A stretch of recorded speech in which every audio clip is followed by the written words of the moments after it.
You're watching the show that puts Mid-Michigan news in focus. This is Focal Point. Up next on Focal Point, Michigan, one of 2 states so far nationally to partake in a presidential recount. More on that story coming up. Coming up on Focal Point, find out why breweries across the state of Michigan are saying go green. And lighter penalties for minors caught drinking? A bill now heads to the governor's desk. Focal Point starts now.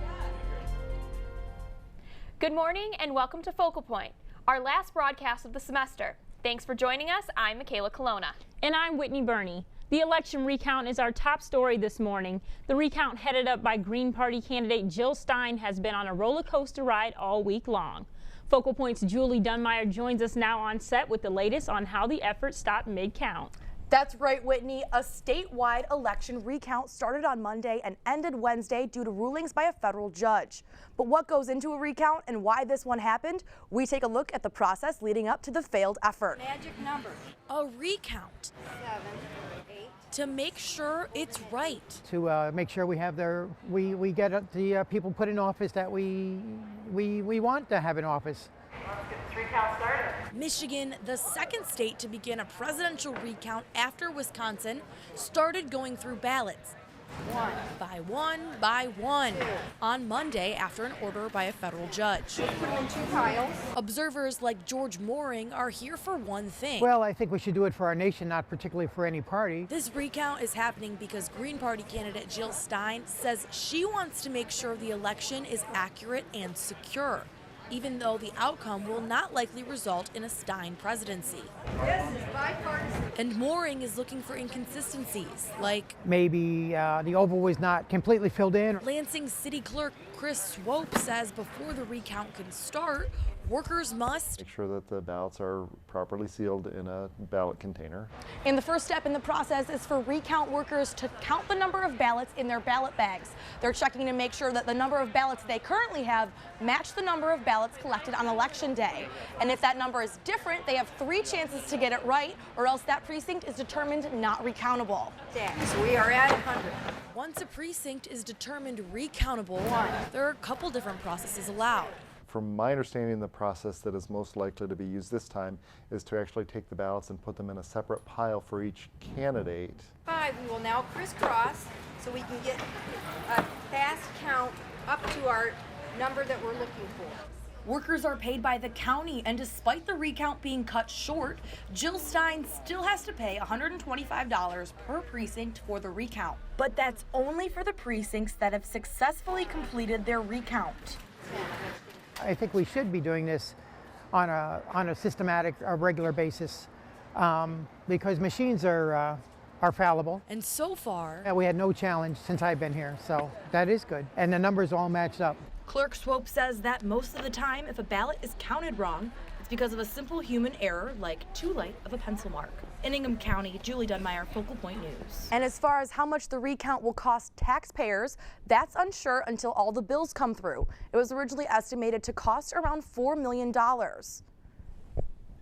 And a question that I had, I'm sure a lot of viewers might have, why file for a recount if there are shoes so behind in the polls? Yeah, well, Whitney, that's the question everyone was asking about when this recount went through. And Jill Stein's reasoning says, I want to make sure that elections are correct and I want to have a secure election. And that's why the federal judge ended up ending the recount, because the recount should be to count for people who are close in a race.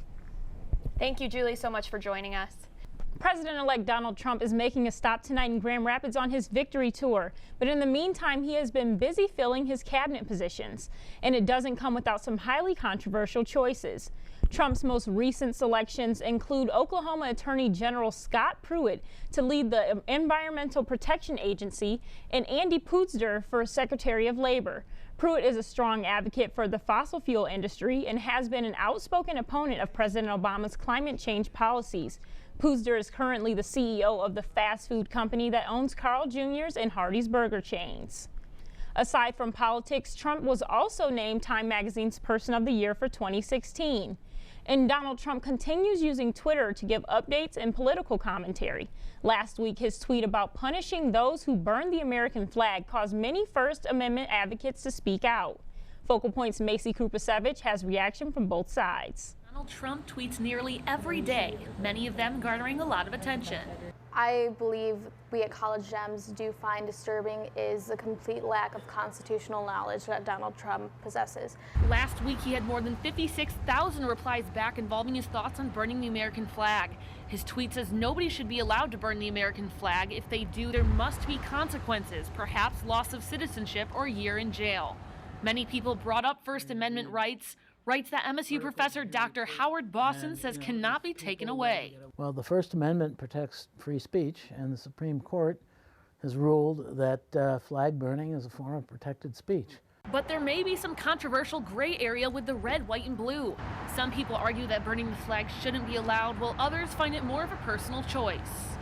Personally, I have family members that have served, so it's hard to see, your family members who have served and fought for the country, and then have people burn the flag out of, it's just a disrespectful thing to do. We do try to align as closely as we can with the Constitution and the rights that we have, and we try to advance the civil rights as well.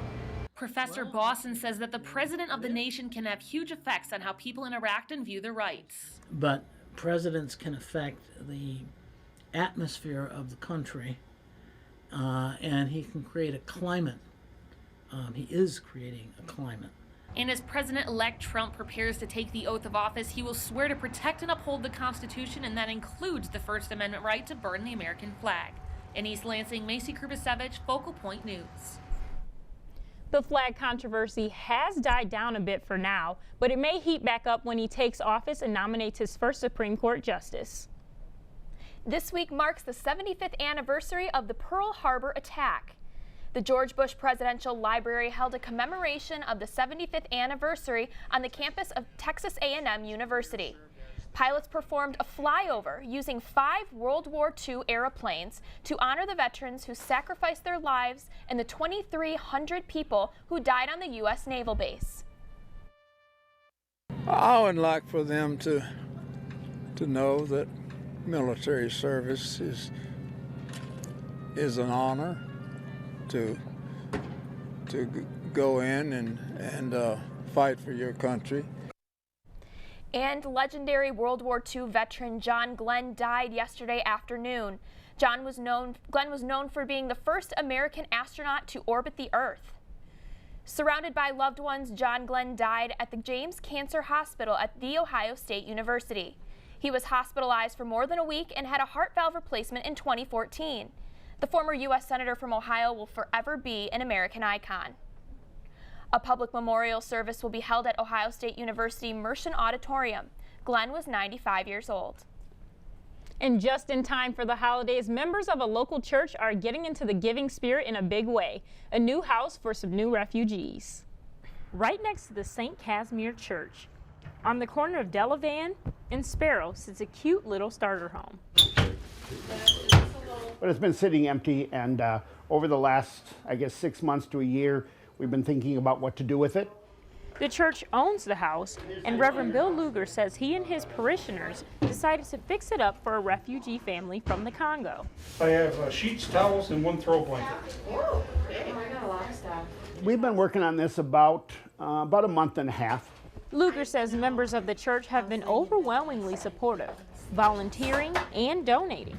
There's a grader. They may use a grader. A lot of people put lots of work into this, and we're trying to make it as homey as possible. And in order to create that homey feel, they're changing fixtures and hanging up decorations. It hasn't been an easy process, though.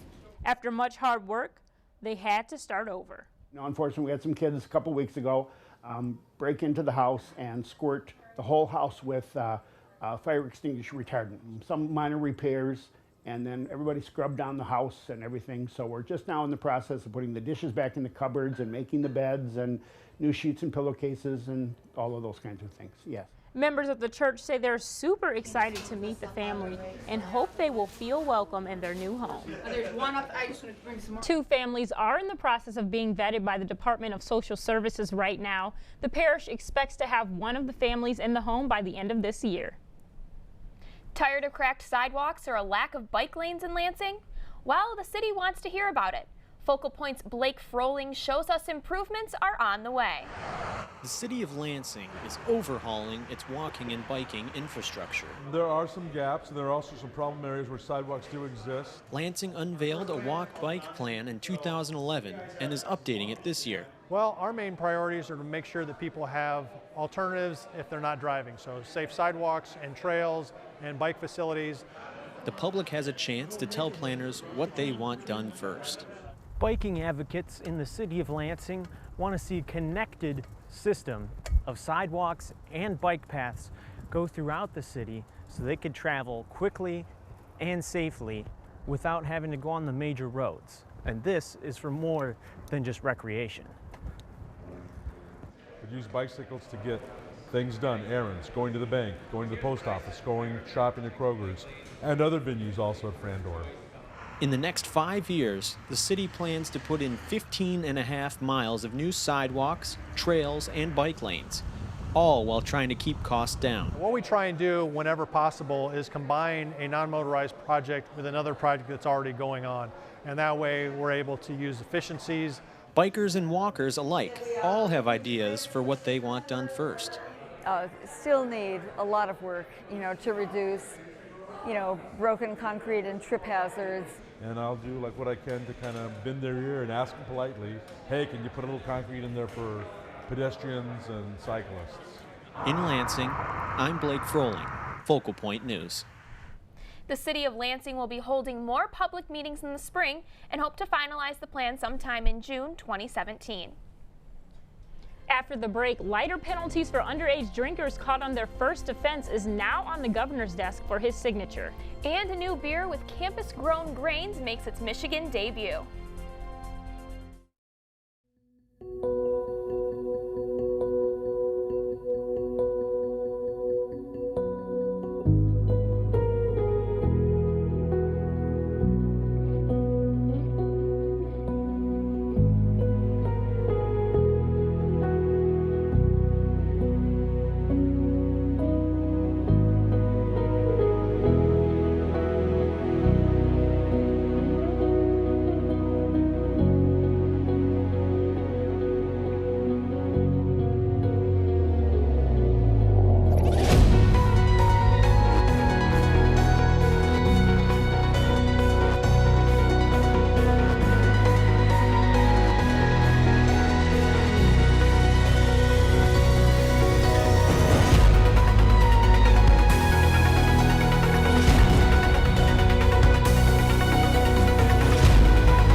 Welcome back.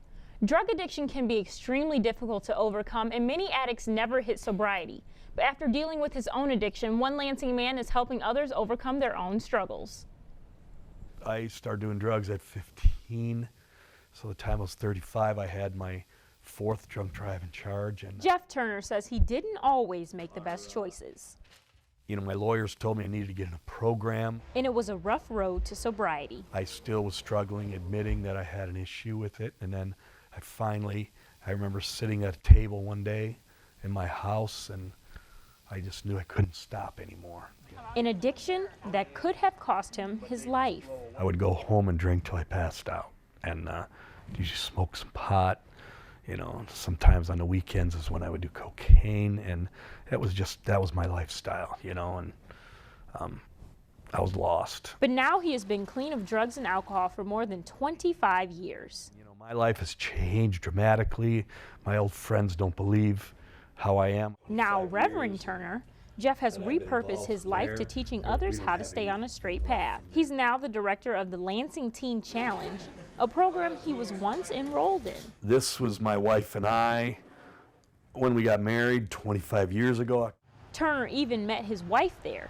She was enrolled at the same time, and the two got married 4 months after their graduation. This is David. Now they both work in the home to help addicts get their lives back on track. I didn't think this was going to work.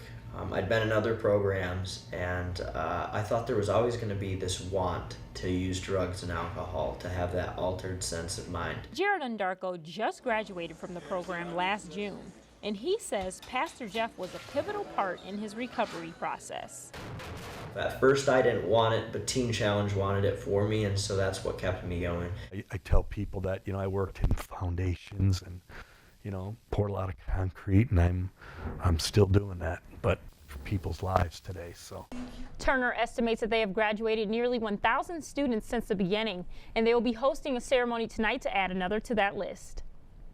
There were 863 minor in possession charges in Ingham County in 2013, but the Michigan Senate is hoping to change that with a new bill. Focal Point's Julie Dunmeyer has that story. Help me out. A second chance. Got fined for $60 for being in jail. Something JP Venman says he wishes was around for students like him who get caught drinking underage. You can make one mistake really bad one night, and that could be your worst night you ever have in college, and you're going to get screwed over. Venman got charged with a minor in possession, a misdemeanor, and a criminal offense in the state of Michigan.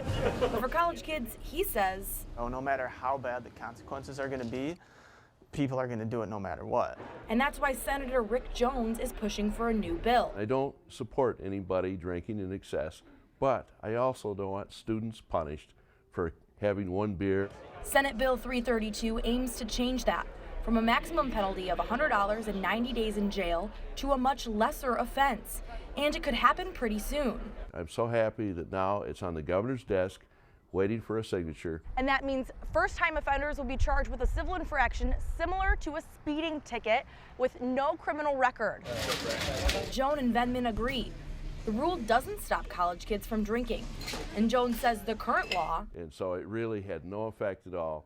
So I want to take away this terrible effect and give everybody that one chance. A chance that Venman says he wouldn't take lightly. And once you get one, it's kind of like it sends a scare in you to not get another one. But even if it's your first minor in possession charge, police can still detain you until sober. However, after the first offense, charges go up. In East Lansing, Julie Dunmeyer, Focal Point News. Senator Jones says oftentimes judges are relaxed on MIP charges, but they hope that this bill will set a statewide standard. A new pizza place is coming to campus, and a new brew hits local pubs made with Spartan Barley. Plus, an armed robbery on MAC this past week tops our on-campus stories today. Macy Cooper 7 joins us now with these stories and more. Macy? Thanks, guys.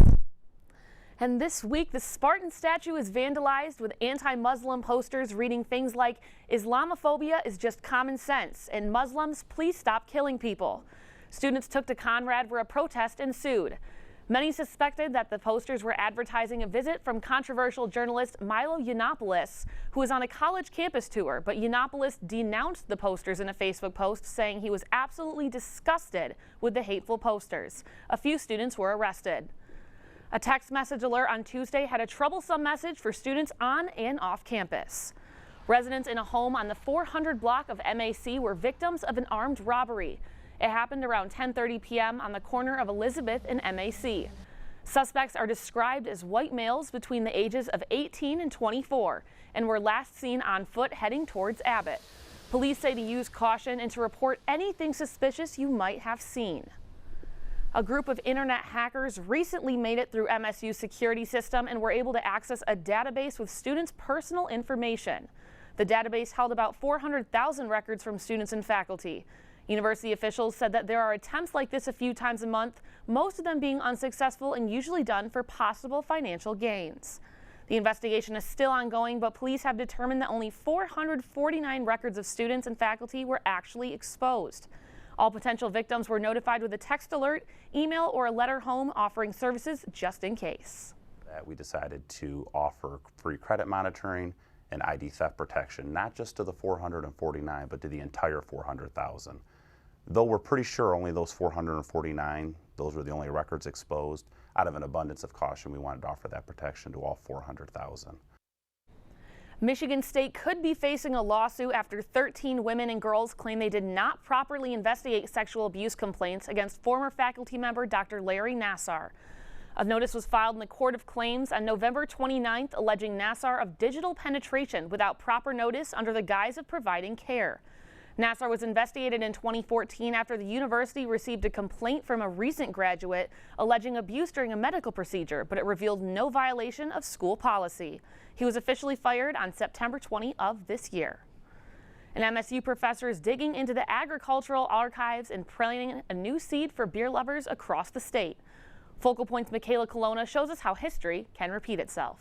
You can see the doors open and it's steaming. We've got a batch of beer brewing in there right now. Steve Berthel is the head brewer for New Holland Brewing Company. What we do is run the barley down through that tube, and then he is the first brewmaster in the state to create a 100% Michigan craft beer made from a special barley. It was developed as a Michigan indigenous barley strain for Michigan brewers. So from about 1916 or 17 and 1920, a lot of Michigan breweries used this. That was a century ago. Developed by a man named Frank Sprague on the Michigan Agricultural College campus. They called it Spartan Barley. Then Prohibition got voted in, so brewing halted it. Spartan Barley dried up with Prohibition. There was no need for it until Russell Freed, MSU's Doctor of Crop Science, brought it back to life in 2014. I got in touch with the USDA germplasm curator for barley out in Idaho, Aberdeen, Idaho, and he sent me 5 grams of Spartan barley. Dr. Freed gave 80 seeds to graduate student Andrew Wiersma to plant and grow. I harvested them and we column threshed them to separate the chaff from the barley seed, and then that was the seed that was used to go into field plots the following year. After its harvest, the barley is sent to microbreweries across the state, where it's mixed with yeast, water, and hops as the first part of the beer making process. Now the Willamette and Super Sauser hops like these grown in Michigan give Michigan craft beers the unique tastes that it has today. Michigan grain. Berthel said his mission of supporting local businesses will rejuvenate communities in Michigan. Stay out of box stores, go to mom and pop shops, you know. Support the people that are working hard to make your life better with good things to put in your body, and that should go with your beer as well. And Dr. Freed hopes this support will last a while. Russ is the one that revived this thing. Why don't we call it Russ's Revival? Reviving Michigan's agriculture, one brewery at a time. In Holland, Michigan, Michaela Colonna, Focal Point News. Russ's Revival is now on tap at local bars, including Crunchies, Hopcat, and Dublin Square. Get your appetites ready, East Lansing. A new quick pizza restaurant is coming to town. Blaze Pizza is taking over the old State News office by the corner of East Grand River and Center Avenue. Their specialty, 11-inch made-to-order wood-fired pizzas. The lease has been signed and construction is starting. The plans show a modern design complete with their orange fire logo. State News reporter Brendan Baxter is excited that Blaze Pizza will be next door. Yeah, I think so. It's kind of a place that I think a lot of college students will like. It's quick and it's good pizza, and that's pretty much all you can ask for. So I think it'll be pretty successful. Keep your eyes out for the grand opening in the spring. MSU's location of Blaze Pizza will be serving free pizza as part of their grand opening celebration. The National Science Foundation has given MSU a $122.5 million grant to continue the operation of the cyclotron. The grant will be used over 5 years to support nuclear and science accelerator research. The funding will also allow researchers to investigate rare isotopes from a newly built smaller linear accelerator. The NSF has also awarded Michigan State a $2.2 million grant over 4 years to introduce science to kids at a younger age. Researchers have found that the development of a child's oral language skills is a crucial time to include science concepts into their everyday learning. The grant will give teachers the necessary resources to implement the new approach into their science curriculum. And that's what's happening on campus. I'm Macy Krupasevich. Thanks, Macy. Coming up next, former MSU basketball star Mateen Cleaves is cleared of sexual assault charges. And Penguins in the zone. That's up next in sports.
Welcome back to Focal Point. I'm Matt Micah with sports.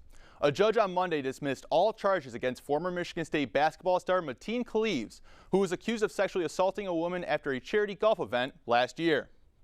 The 39-year-old Cleaves was charged with unlawful imprisonment, assault with intent to commit sexual penetration, second-degree criminal sexual conduct, and third-degree criminal sexual conduct. Judge Kathy Dowd said there were credibility problems with the women's testimony and decided to drop all charges. Afterwards, Cleaves expressed how happy and thankful he was to be walking away as a free man. I'm just thankful, for my wife to stand by my side through this whole thing. Thankful that my family and close friends are still by my side. And I'm thankful and very grateful that my lawyer fought for my life as if I was his own son. Moving on to women's basketball, last weekend the team hosted Oakland and senior Tori Jankowska put on a shooting clinic. Jankowska could do no wrong as she drove coast to coast for the easy 2 points. Later, she was able to body up in the post. Look at that drop step. Later, she steps back and knocks down the triple. She was a microwave, instant offense. Behind a career-high 37 points, Jankowska and the Spartans beat Oakland 81-74. MSU traveled to the East Coast this weekend and swept Quinnipiac and Rhode Island by a total score of 156-102. Michigan State will be back in action December 18th as the Spartans welcome Northeastern to the Breslin Center. MSU improved to 6-4, cruising past Youngstown State 77-57 Tuesday night at the Breslin Center. It's been a slow start for MSU basketball, but head coach Tom Izzo challenged his freshmen on both ends of the court before their matchup against the Penguins, and they responded. When you get after somebody for things that they did poorly and they respond, that is a big step in itself. And I thought we had a couple young guys that really responded tonight. So I'm proud of them, happy for them, and yet going to keep chopping away. Now Michigan State will play Tennessee Tech tomorrow afternoon in the Breslin Center. Michigan State earned an at-large bid to the 2016 NCAA Division I volleyball tournament and hosted the first and second round at the Jennison Fieldhouse last weekend.